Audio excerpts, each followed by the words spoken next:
Well, how nice it's going to be to actually be positive about Sunderland for once. For those who obviously don't know what happened or you've been living under a rock, we won 2-0 at Burton. Fantastic.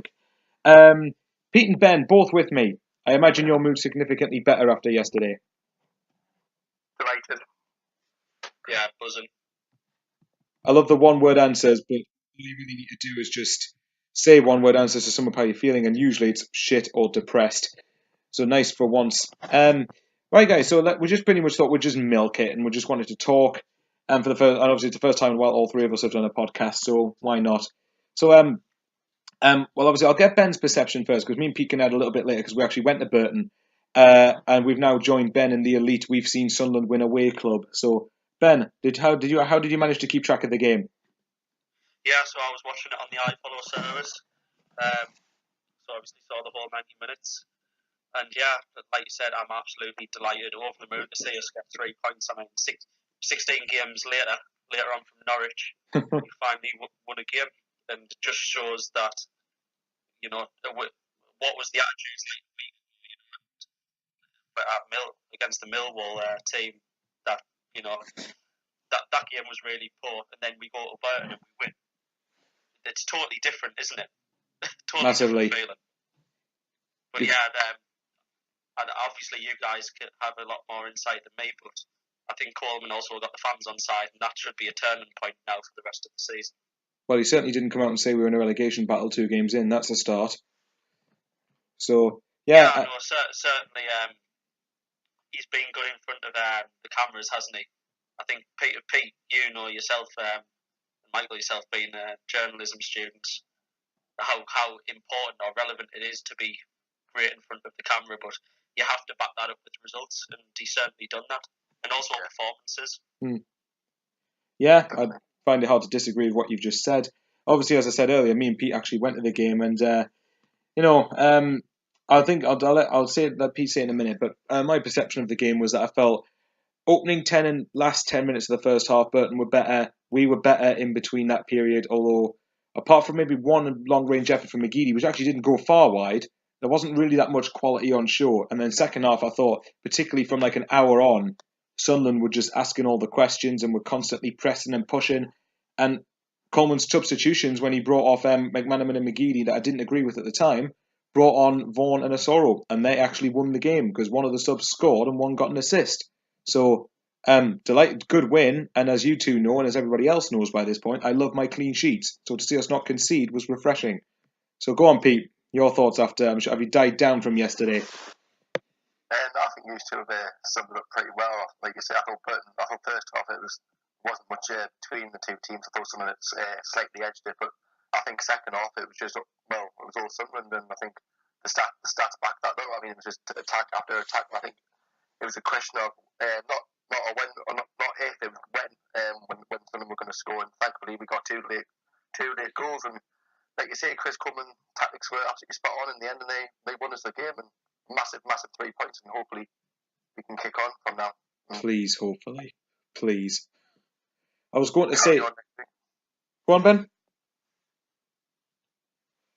No, so obviously just agreeing with you guys, but I think we did start quite sloppy, didn't we, in the first half? I think a few misplaced passes going here and there, but apart from that, I can't really fault anyone in the side actually. And I've given Honeyman quite a lot of stick recently, his performances, but I thought yesterday he was very good. I must say that he showed me to be wrong, and I'm quite happy for that. And long may it continue. Yeah, same. I think I said to Pete next to me at the time when McManaman and McGeady were both brought off that I really didn't agree with it because I felt you were going to take away Sunderland's attacking spark. But it turns out, as you guys know, most managers, especially Sunderland ones, but majority of managers like of lesser teams, tend to sort of sit back and try and protect the draw. They're too scared. They're too scared to go for the win in fear of getting beat. And one thing I was very impressed with Coleman's tactics was that he basically brought on two forwards and said that like he's not happy with just a 0-0 draw away at Burton, and we shouldn't be. We should be going there to try and win. And thankfully, obviously, the tactics did get us the 3 points.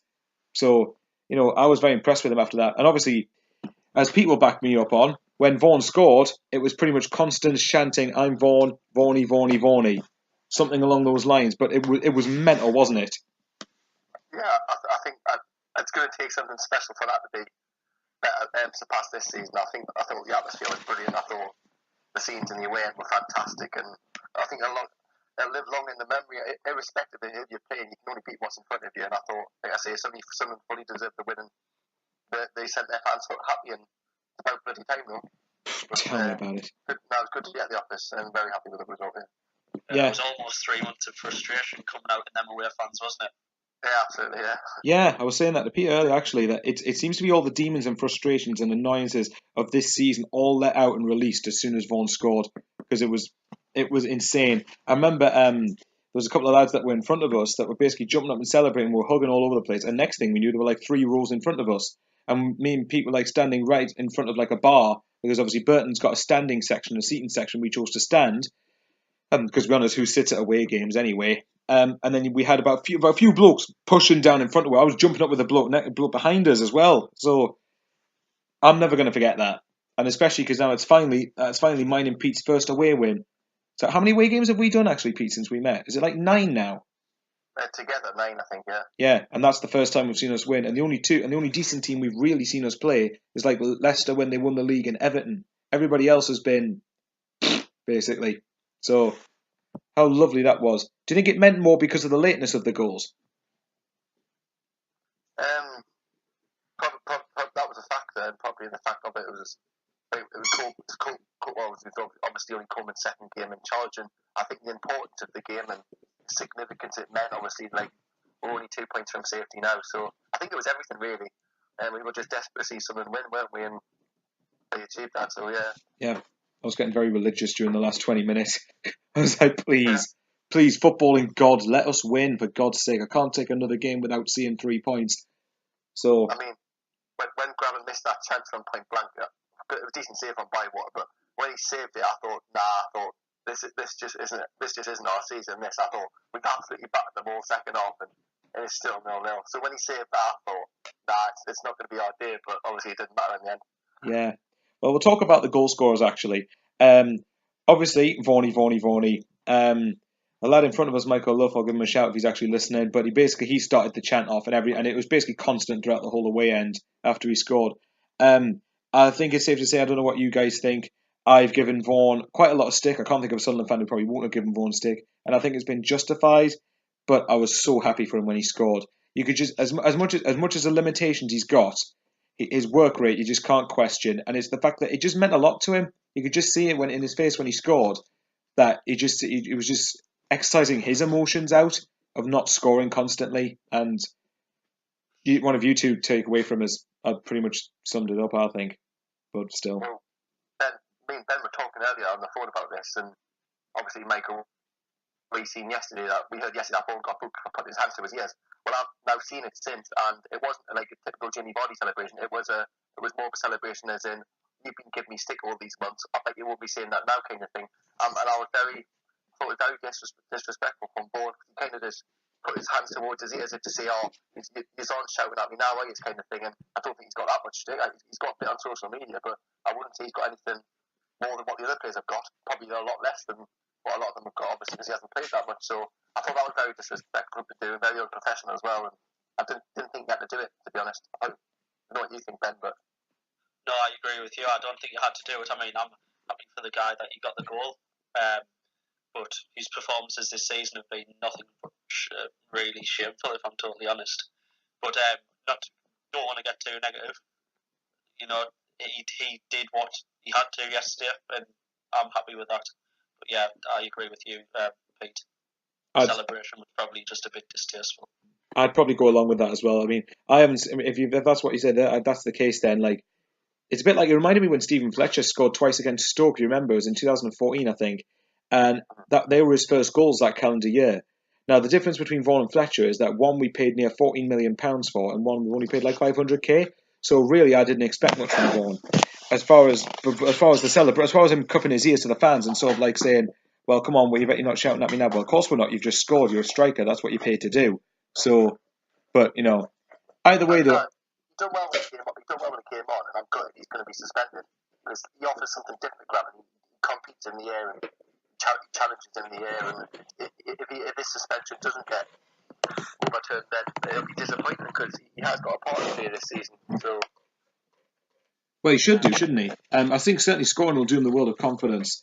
And I felt like when Cattermole's header, which I thought was a brilliant header, by the way, which it goes across the Burton box, it was good anticipation for me from Vaughan because I've criticised him a lot for not anticipating like when the ball's going to come in. Although to be fair, he hasn't given that much service, whereas Graben hasn't, obviously, but he scored 10 goals. But it was good. I don't know what you think, Ben, in particular, but I thought that was good instinct from Vaughan to anticipate the ball going into the box. It was a diving header, but he had to be in the right place at the right time, didn't he? Yeah, it's a striker's bread and butter, isn't it? Positional sense, getting in there at the back post. Yeah, great movement. And also, I thought it was just a great move in general. Straight from the corner, cut them all at the front first, getting them for the goal. Yeah, very, very good move. And I'm very happy that we scored from a set piece as well, because that's not something we do often. No, we tend to concede a lot from them, but we never, ever seem to score from them, do we?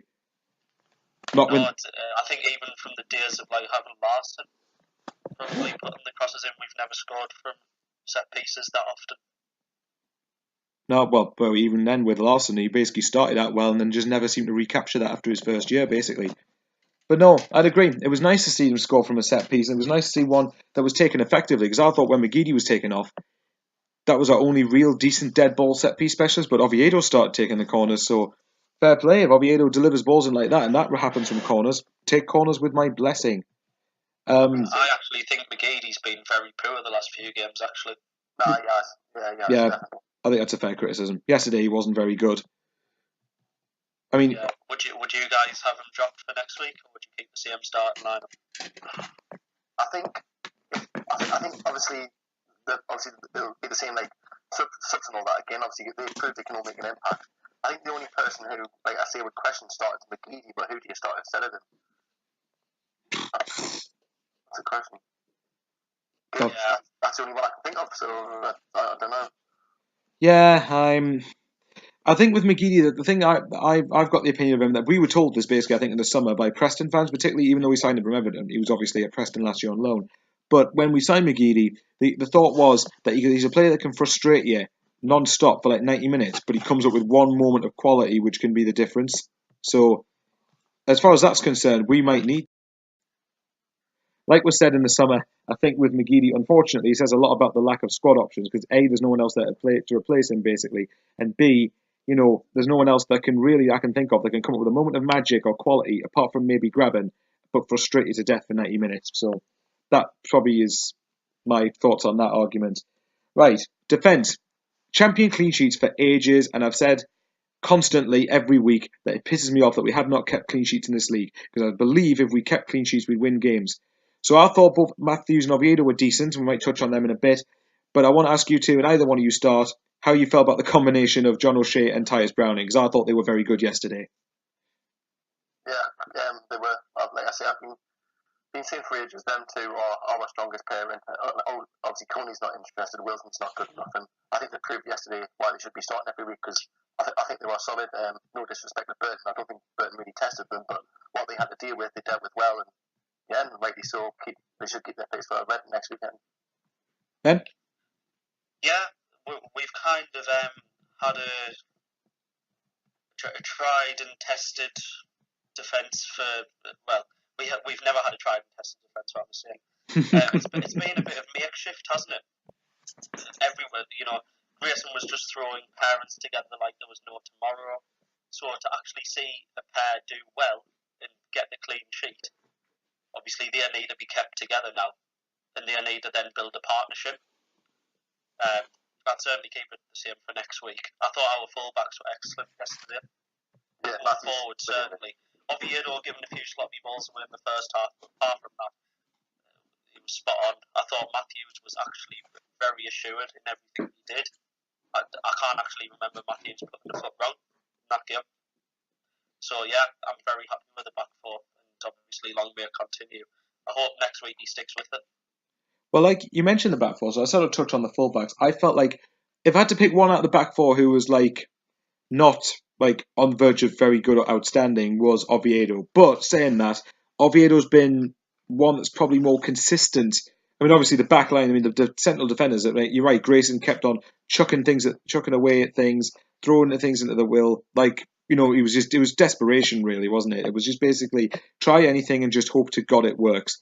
Whereas this time, like yesterday, I felt Oviedo was a little sloppy occasionally, but in general he was assured enough. Matthews, I don't know what you guys think. I think Matthews continues to get better majority of the games now he's played, and I've said for ages that I don't mind Billy Jones as such, but I had to pick. But there's no way that Jones could displace Matthews from the starting lineup at the moment. I think Matthews has just looked much better, and you don't. I appreciate that it was for Celtic, but you don't manage to compete in the Champions League if you're not a good fullback. Begs the question why he didn't play at Bristol City, but I think he's looked better. After the Middlesbrough game, I don't think Billy Jones will get back in the side. If I'm totally honest, I thought he was that's the worst I saw a Sunderland fullback ever play in that Middlesbrough game, and that's a big statement for Billy Jones. So I think Matthews has got to be in front of him. Do you two think that Billy, just quickly on that note, do you think Billy Jones will just probably let his contract run down because he's on contract? I think he's out of contract at the end of the season. Yeah, I think he probably will. Yeah. What I would say is expect to see Billy Jones in the Sunderland shirt before the season's finished because Adam Matthews will probably get injured. So. Yep, I suppose we do have to keep our feet on the ground there. Right, guys, we have actually sorry, the throat's gone. We've actually got some questions.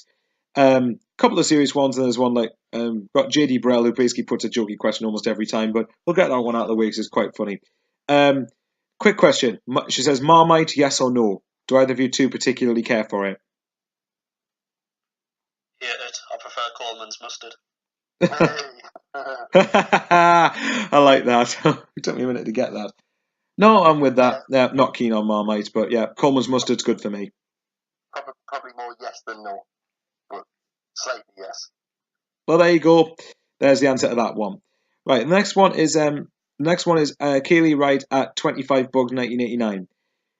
This is kind of half a jokey one, I think. Do you believe in the curse where when someone comes to the match and we lose, they curse every match you go to, so you then leave them home? I think I've phrased that right. So in other words, say for example, Pete's with me and I'm a curse every time I go, we lose. So therefore, would Pete get the idea? Just leave us home. Just don't take anyone. So basically, don't take someone with you who has a history of losing every time they go to the game. No, I don't believe in it. Ben? I'm not superstitious at all, so no, I don't believe in it either. I am, so yes. But if that's the case, everybody might as well just stay home, I suppose. Okay then. This one's a good friend of mine, Daniel Jenks, at Daniel Jenks89 on Twitter. He said, and this is an interesting one, see what your opinion is on this. Is it easier to do a podcast when the result is a negative one, or is it the other way around? Curious to know. That's a good question. I like that question.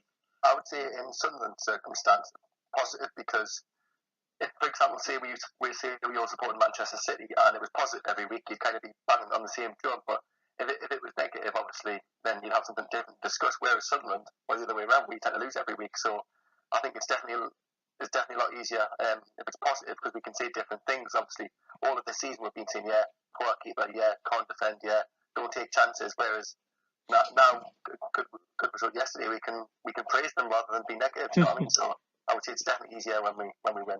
I think it depends on the context of easier. I think if you mean easier as in to do them, as in to actually want to do them, yeah, it's much easier when you win a game. In terms of like negative ones, I think it's easier for content if it's negative because you've got more to moan about. Basically, podcasts or any sort of group discussions on games when it's negative is like group therapy, basically. So I think it's different with Sunderland, though, Michael, because Sunderland aren't the type of team like Sunderland never learn from the mistake. It's always the same stuff, like conceding from the set piece, silly mistakes, switching off, whatever. So I always think it tends to be the same podcast when we lose because we never seem to learn from our mistakes. If you know what I mean? So yeah, I suppose that's fair enough. I think it's definitely easier when we win. Straight answer. There you go. That's that one. Yeah, well, like I said, I think easier could be defined in a different context, but in both cases, I think it's easier to sort of talk about things when it's negative because you've got more to moan about. Depends on what you mean. I think it's better for content sometimes. But in our case, we basically said the same stuff. The amount of times we've done podcasts and we said the same things every time, irrespective of positive or negative. In this case, it's negative. We've constantly said the same things. So now it's just nice to be different for a change. Okay then, right. We haven't really had a chance to talk about Chris Coleman. I'm not going to talk on it very much because it's over a week ago. It's old news, but I think it's safe to say that after Grayson was sacked, did either of you expect Coleman to get the job? No, I didn't know. I expected him to stop on at Wales, if I'm totally honest. Same. I thought he came off the back. His stock was very high after achieving after a fantastic feat of getting them to the semi-finals of Euro 2016, and especially you got to remember he took over that side in pretty tragic circumstances, obviously with the death of Gary Speed, God rest him. But there's no way in a million years I thought he'd choose us. But I'm hopeful. Bear in mind again, he has only had 2 games. We've only won 1 match, but hopefully it's the first of many. So can't really complain too much with that. Right, we'll move on to next week then. Reading. So Reading obviously are going to be the visitors to the Stadium of Light next week. As you probably already know by this point, we set a lovely record when we played Millwall, which was we've set the club football record or football league record, I think it is, 20 home games without a win. It's now the 16th. Was it the 16th of December or 17th of December, something like that, 2016, since we last won at home. Thoughts for you two going into that one? Because now we've got to focus on breaking this home hoodoo at the moment. I've got mixed. I don't know about Ben, but I've got mixed feelings about this. I mean, you think, well, no matter who's in charge, at the end of the day, it's back at the Stadium of Light. So you could argue it's Reading's game for the taking. But like I say, it's different. Things have changed now. I mean, obviously, good result yesterday. Confidence is high again. Coleman's got all the fans on site. I expect a good turnout. It really could go either way, and I wouldn't like to predict. But I think Sunderland's win at Burton yesterday could be a defining point in their season, a changing point, if you like, and I think that'll be the difference. I don't know if I had to go with it, I'd go with Sunderland to slightly edge out Reading, but it'll be a close game though. I'm confident, not just because we won yesterday, just because of the performances. Even against Villa, we were good. I thought we put in a good performance. So that's 2 fairly decent performances we've had now. And then Coleman's first game, the fans should be up for it. One important point is that if we do go behind, the fans have got to stick with them. It's imperative. It's Coleman's first game at home. We've got to forget about the Grayson, the Moisey. We've got to move on. We've got to get behind Coleman. Yeah, I agree. And I think the fans have a massive part to play now. Just based on Coleman acknowledging the fans, Moyes and Grayson didn't even do that.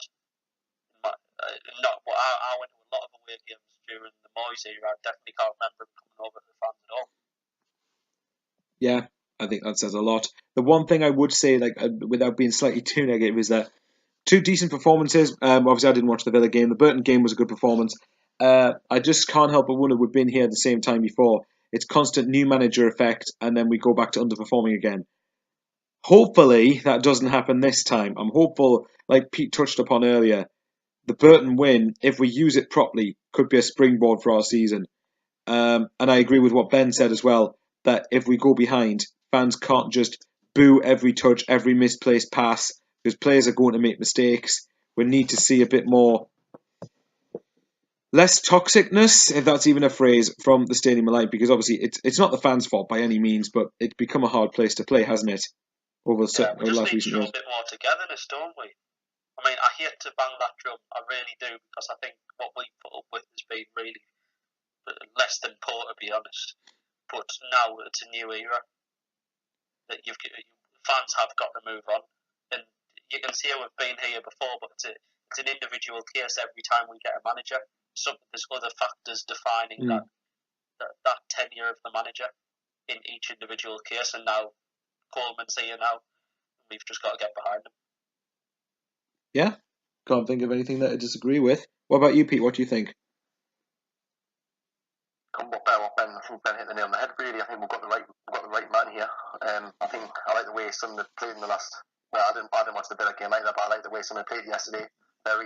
Looks like the whole style's changed. A very possession-based game plan now. Obviously, it's all about keeping the ball, and so obviously it'll take the players time to get used to that. But they looked good yesterday, so yeah, no, like Ben says, we'll go 1-0 down. I expect that this team are more than capable of coming from behind. They proved that in the past. They just haven't been capable of going on to get that extra goal. But I think it's important we stay with them. I think it's important we give them a chance. And I think if the players continue to fight for the shirt and fight for 90 minutes, I don't see why both fans and players can't enjoy the season.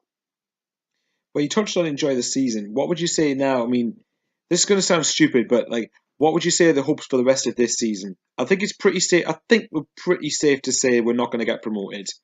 So what would you what would you At sort? the end of Go on. it's to stay up, isn't it? At the end of the day, I mean, we're the bottom three, so the target is to stay up. If say the next 10 games we really kick on and we propel ourselves quite clear away from the bottom three, then you think, well, okay, now look at the next target. But for now, we can only look at where we are, and until we get them wins, we can't look any further ahead. So it's just important we deal with the here and now and start with a win against Reading, really. Yeah, I think aim and objectives of the season now. I think for me, I would split them into kind of mini objectives. Next, by the end of Christmas, be out of the bottom three. By the end of maybe February, be looking at mid-table, going up, and just not being near the bottom three. Be mid-table. I think that's the objective this season. I'm sort of in the middle between the two of you. I think that in the here and now, yeah, the objective still, we've got to make sure that we don't do a Leeds, a Portsmouth, a Blackburn, a Wolves, even a good few years ago. We've got to make sure that we don't slide down that much because it'll be much harder to recover from that. But at the same time, I think that what Ben said, I think I probably agree with it, that if we can be out the bottom three by the time we play Barnsley at home, which is on New Year's Day, if we're out the bottom three by that point, and say between 23 to 26 points, then I think that's a decent target there. And then you sort of take each month as it comes. I mean, obviously you've got December coming up, so I might as well quickly talk on December. You've got a pretty big month actually. You've got Fulham at home, you've got Wolves away, which I don't expect anything from. You've got Fulham at home, Birmingham at home, Sheffield United away, Nottingham Forest away. You look at 6 games there. What would you say is the points target that you would want from those games? Like 10 or 11. Same. Yeah, I'd go with Pete on that. I'd want double figures. Same. I think anything less than, I think at least anything less, anything below 8 or 9 points, like, no. Because I've constantly said this. I have got a bit of stick for it, but I do still stand by this opinion that I do believe this team, while certainly obviously not the best, and obviously at the minute not a top six side by any stretch of the imagination, but I certainly don't think it's a squad that should be involved in a relegation battle in the Championship. The key word there is should, mind, but I don't believe it should be. And I think this squad is, I don't know what you two think, this squad, if we can start keeping clean sheets on a regular basis, or regular enough, we will win games. I would be very flabbergasted if we didn't win games if we kept clean sheets at the back. So we've got enough going forward. We've got enough going forward to win games. If you look at the home games we've got, Michael, they're all against teams in the bottom half. They're the games we should be winning. Reading, Fulham, and Birmingham, all in the bottom half. Mm. And then you look at the away games. We've got Wolves and Sheffield United, so they're going to be very tough games. They're going to be games I expect us to get nothing from, ultimately. Mm. So we've got to make them home games count. Yeah, I'd go along with that. I think the cycle, it depends, because the psychological element of it is quite important as well, because you've got the 3 home games. When you've got to remember, we have been a difficult place to play at recently, but also the expectation, the emphasis is more on us to go out and attack Reading, Fulham, and Birmingham. Are we good enough to do it that way? Are we better when teams come onto us and we hit them on the break? But then again, I'm not so fussed about going out and going all attack at home. We just need to play our game. And going on the counter attack, because we can do that. And I don't mind being battered at home for 70 or 80 minutes as long as we get more goals. That's the whole point, isn't it? Yeah. At the end of the day, results, performances are nice, but at the end of the day, results are what matter at the moment, especially in the position that we're in. Do you two think the Burton win will kickstart our season? If you had to go on instinct at this moment in time. I think we'll improve. I don't know if we'll kick on to the point of where we're going to go on a massive win and run, but I think we'll start picking up a lot more points than what we have done. I'm sort of It'll give them confidence, won't it? Defensively, it has to. Nothing else. Yeah, especially Reuter, because obviously we know everyone who saw the Millwall game knows what howler he had against them. And I think keeping a clean sheet, all right, wasn't severely tested. I don't think Burton had that many chances on target. He didn't have that much to face. But again, you can only beat what's put in front of you. And Reuter did at the end of the day keep a clean sheet. So, but we will have tougher opposition than Burton to play. So That's got to be considered. If I was to say, I think the last thing I would lead on is I don't think at this moment in time we will get relegated. Maybe that'll change in a month or so, but at the minute I don't think we'll go down. You two feel free to disagree with me. For me to say that, I need a few results at home, and then I'll be confident. Can't ask any more than that, I suppose. They've just got to keep doing what they're doing. And yeah. Like they did yesterday, and I don't see any reason why they can't still. Yep, I'd go along with that.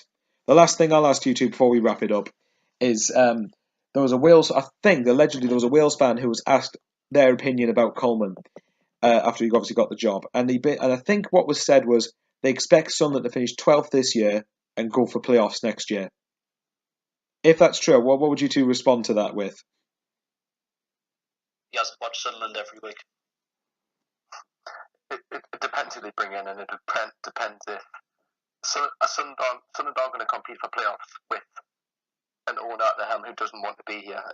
So until the debt gets cleared, and until we have a new owner in who invests money in the transfer market, that won't happen. But if that does happen, then yeah, for every reason. Don't see a reason why I can't. Can't add anything more there, guys. Is there anything you two want to touch on before we finish it? Let's beat Reading. Yeah, 3 points on Saturday. That's that then. Hopefully, Reading, we're coming for you. Then it'll be downhill after 5 minutes, no one knows. No, come on, hopefully it'll be different this time. Thanks very much, guys, for those who watched / listened. Apologies for the noises in the background, but it was nice just to talk. Nice to milk a win a little bit. So, and who knows? Hopefully this isn't the only one we're going to have for a while. Hopefully there's going to be more of these to come around the corner. Anyway, Ben, Pete, thank you both for joining me. No worries. And how are the lads? Hopefully, next time we do one next, we're in a much better position. See you later.